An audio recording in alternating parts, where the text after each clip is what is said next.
নমস্কাৰ।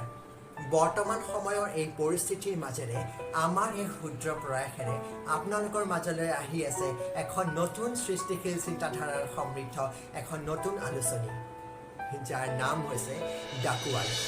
ডাকুৱাল মানে হৈছে সকলোৰে মনৰ চিন্তা ভাৱনাবোৰ এজনৰ পৰা আন এজনৰ মাজলৈ লৈ যোৱা। অৰ্থাৎ এই আলোচনীখনৰ মাজেৰে আমি সকলোকে নৱ চিন্তা ধাৰণাৰ বিকাশৰ এক বাৰ্তা প্ৰেৰণ কৰিব খোজোঁ। সৰু পাঠক সমাজে আমাৰ এই আলোচনীখন নিশ্চয় আদৰি ল'ব আৰু এই আলোচনীখন সফলভাৱে প্ৰকাশিত হ'বলৈ উৎসাহিত কৰিব।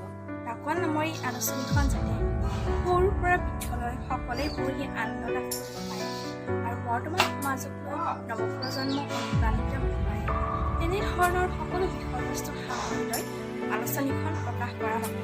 যেনে গল্প, অনুগল্প, প্ৰবন্ধ, কবিতা, ঐতিহাসিক সমল, যুৱ প্ৰজন্ম আৰু সমাজ ব্যৱস্থা, আলোকচিত্ৰ, ধাৰাবাহিক উপন্যাস, তাৎপৰ্যজনক অনুভৱৰ মালিকা ইত্যাদি বিষয়বস্তুবোৰ সামৰি আমাৰ আলোচনী ডাকুৱালখন প্ৰকাশিত কৰা হ'ব।